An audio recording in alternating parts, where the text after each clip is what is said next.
Hello and welcome back to Up the Villa. Welcome to Transfer Hub, your home of Aston Villa's transfer news, links, rumours, noise, murmurings, incomings, Spurs, transfer sagas. We had that earlier on. And now we've got a Fabrizio Romano exclusive regarding Aston Villa and Nicolas Jackson.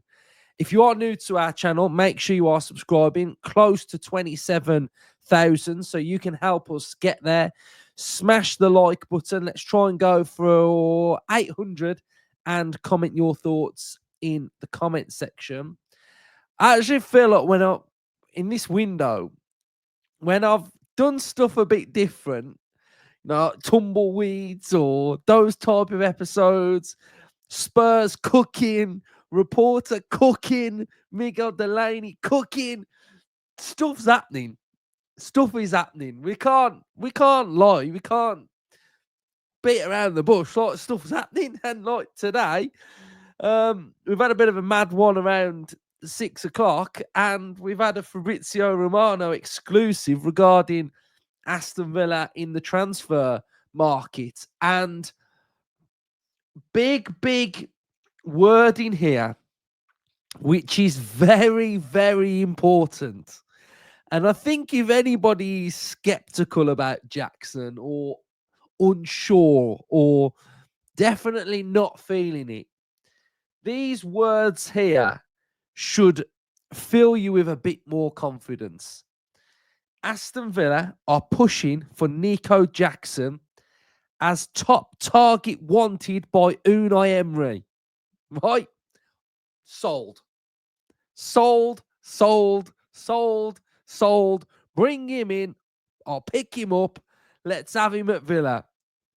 Top target wanted by Unai Emery. Emery was Jackson's coach at Villarreal, and relationship is excellent, with talks ongoing over formula, structure of the deal. avfc also aware of competitions, with several top clubs keen. Right. I've spoke about him quite a bit this window, and my stance is still very much the same. I rate him. I like him. He's underrated, in my opinion. He's underrated. The metrics compared to Ollie Watkins are very, very similar. And I rate Watkins highly. I really rate Watkins, and I think he's a brilliant player. But where we are in this window is that we are looking like we need to strengthen our strike force. And it looks like Emery, to me, has toyed with the idea. And we've heard this a lot, haven't we? Emery talking about, can the two play together? Duran and Watkins, Rashford. Can the two play together? And Emery was saying, I'd like to, but he kind of ran out of time. I actually feel like Emery's big plan eventually has always been to have two strikers up top together. And that's what I kind of feel like we might be getting into with this territory of this signing. Now, yes, we want Rodgers down the middle, but he can play on the left. I don't mind Rodgers on the left. So, again, we could play Jackson on the left as well. So, players are fully versatile, I think, are so important to Unai Emery. And Jackson is just very similar. Like I keep saying about in all these different metrics, we'll have a quick little brief scan through Jackson's numbers then on FB Ref, and we'll then quickly go to Watkins as well, and we'll just show those similarities again. So we've got non-penalty 0.42, shots 3.13 per 90, assists 0.21. Pass completion, 76.2%. Touches in the attacking penalty area, 5.72. Progressive passes received, 5.26. We've also got shots on target 1.38, average shot distance 12.90. Assists were at 0.21. Keep going, we'll have a look at more. Shot creating actions 2.76 per 90. Tackles look pretty decent as well. Then this is a good one as well.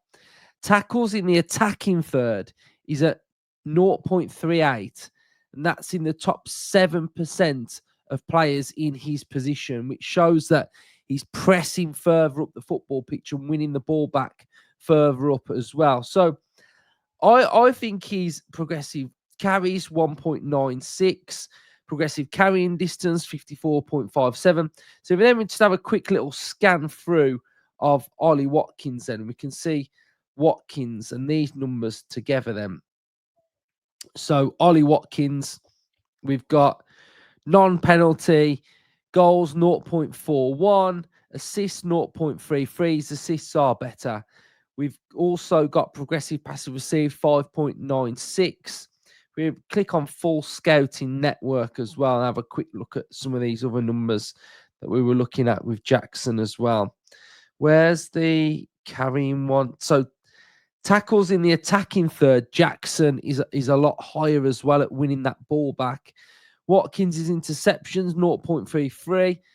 So again, very similar. And I just think he's a player that, for his age as well, he's a lot younger, and I think that element to it is good.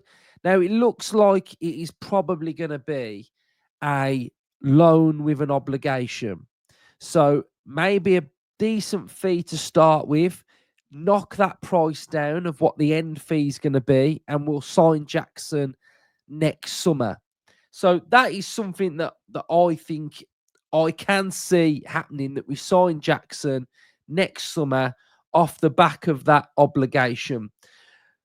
Also, Jackson is only 24, and what we cannot sleep on here, guys, is the Unai Emery and Jackson effect. The partnership, the understanding, the relationship. Unai wants his boy back. He wants him back, and he wants to coach him and nurture him even more.